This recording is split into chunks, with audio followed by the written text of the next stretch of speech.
Jahad possède tout. Personne ne s'oppose à Jahad. Jahad est absolu. V et Harlan Grey sont tentés de s'opposer. La punition a été exécutée. V a été tué par un être barbare ainsi que leur enfant. Et Harlan a réussi à le ressusciter grâce au dieu de l'extérieur. Bam ne savait rien avant Rachel. C'est elle qui lui a appris à parler, l'existence d'un monde extérieur, ou encore une raison de vivre, simplement car c'était son ami. C'est sûrement ce que j'aurais dit si j'étais aveugle et que ma mère serait une pute. Oh, le caillou! Le caillou! Oui, monsieur! Oh my god! A l'image de Jairo dans Hunter x Hunter, Rachel n'a jamais rien fait par amitié pour Bam. Tout a été fait par intérêt et faussé par sa naïveté. C'est à l'extérieur que Bam a commencé son aventure, accompagné de Rachel. Il va ouvrir la porte de lui-même et Rachel va en profiter pour y entrer aussi. Ce qui fait de lui un irrégulier et de elle une semi-régulière. La première chose qu'il a vue dans la tour est ce God d'Eden, l'administrateur du premier étage. Pour faire court, un administrateur est là dès le début de la tour. Et c'est lui qui fixe la densité du Shinsu par étage, c'est lui qui dicte les règles de l'étage, et ainsi, dans son étage, il est le dieu. La seule personne à avoir tué un administrateur est Enryu, qui est jugé comme étant la deuxième personne la plus forte de la tour. Ce qui fait que même Jahad ne peut pas tuer un administrateur. Eden voulait l'envoyer fight contre l'Anguille Blanche pour qu'il montre son potentiel dès le premier test. Celui qui est uniquement réservé aux irréguliers. C'est quelques secondes plus tard que Bam rencontrera une des personnes les plus influentes de la tour, la princesse Yuri Jahad et Evan, son guide personnel, qui lui donneront le Mars Noir, une arme surpuissante créée par l'atelier sous ordre de Jahad. Il a quand même réussi, sans connaître le fonctionnement de rien dans la tour, à activer le Mars Noir pour tuer l'anguille et percer la sphère noire, pour l'emmener à l'étage suivant pour faire le test d'Evankel, celui où il rencontrera tous ses amis. À cet étage, il apprendra avec les autres personnages à manier le Shinsu, là où il excellera, et il prendra comme position manière de vague. On va pas se mentir, après une épreuve pas si intéressante, on y verra le grain de riz alias Reine Lopobia et ensuite on y verra cette Lopsa de Rachel pousser Bam dans le vide pour tuer, qui heureusement pour nous échouera.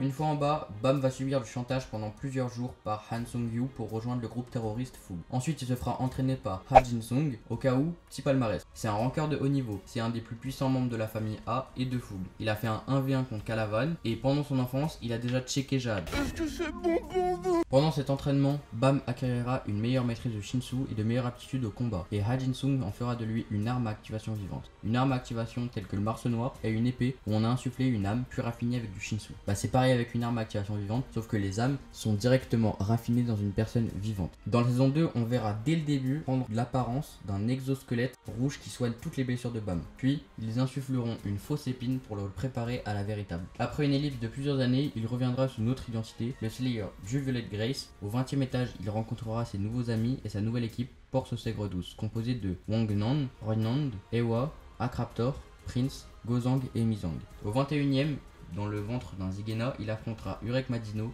le quatrième être le plus puissant de la tour.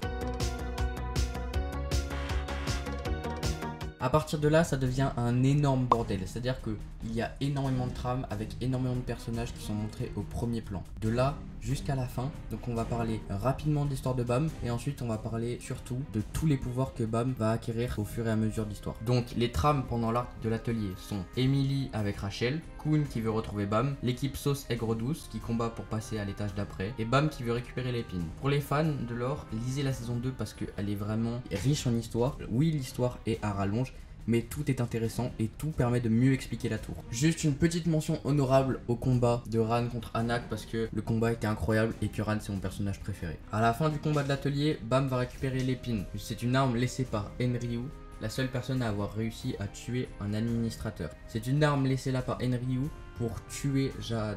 Et à ce moment-là, Bam va en récupérer le tout premier fragment. Après l'avoir récupéré, il va apprendre à la maîtriser dans plusieurs écoles d'arts martiaux pendant une petite ellipse. Le train de l'enfer a commencé au 35e étage et se finit au 44e étage. Cette épreuve est faite pour gravir la tour plus rapidement, mais le véritable but était à l'époque d'entraîner Jahad et ses compagnons avec les épreuves Dieu des gardiens. Au train de l'enfer, il rencontrera White et reverra Rachel, puis il fera un entraînement du Dieu des gardiens, la Révolution, qui est un entraînement réservé aux irréguliers où il devra trouver son vrai soi. Au premier entraînement, il verra son démon, qui est celui avec lequel il peut activer l'épine. Et au troisième, il apprendra à utiliser la source de Dieu, qui est une technique réservée aux irréguliers, qui permet de compresser le Shinsu en un point pour le faire exploser. À l'étage de la mort, il absorbera le Tricia rouge, qui est un être semblable au démon qui était déjà dans lui. Et à partir de là, on va souvent les appeler le Tricia bleu et le Tricia rouge, ou le démon bleu et le démon rouge. Puis Pobidogustang va lui donner le deuxième fragment de l'épine, et en échange, Bam doit aller récupérer le bracelet de Jade. Si Bam réussit à récupérer le deuxième fragment de l'épine, c'est grâce au Tricia rouge qu'on ne peut pas activer l'épine sans démon. À l'étage caché, il se fera entraîner par la donnée de Kunedan et arrivera à trouver sa forme de manipulation de Shinsu de prédilection, qui est l'orbe. Puis il affrontera la donnée de Jade, où il utilisera plusieurs attaques exceptionnelles, comme placer une source de dieu dans son orbe. Dans le combat, son Shinsu prendra comme propriété une couleur noire, et quand il utilisera ses deux démons pour l'épine, il prendra des cornes bleues et rouges. Il arrivera à créer des ailes du Shinsu pour mieux se mouvoir dans l'espace, et à la toute fin, une fois inconscient, Bam activera pour la première fois la deuxième fragment de l'épine en ouvrant la porte de sortie pour fuir Jade.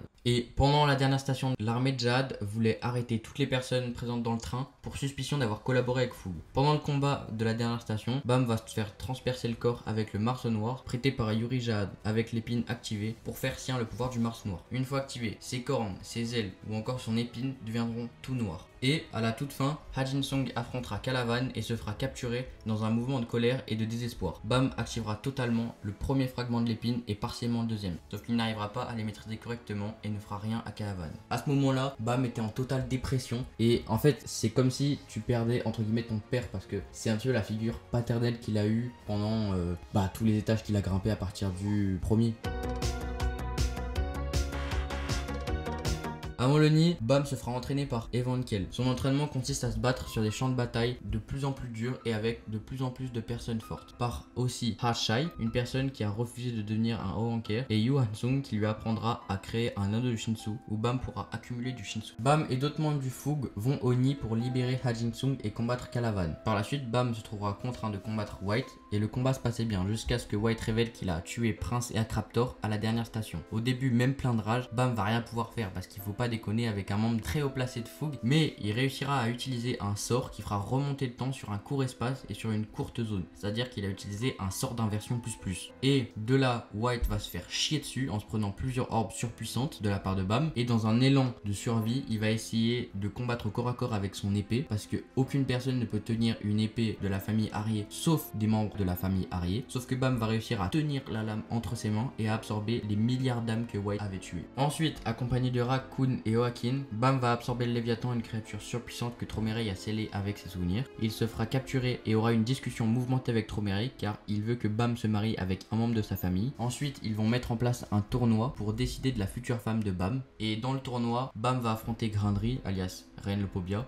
qu'il va détruire. Bam a beaucoup combattu et s'est beaucoup amélioré, surtout dans la saison 2. Il a beau au début être assez naïf envers tout le monde, pendant son aventure, il a appris à mûrir et est devenu plus calme et plus intelligent.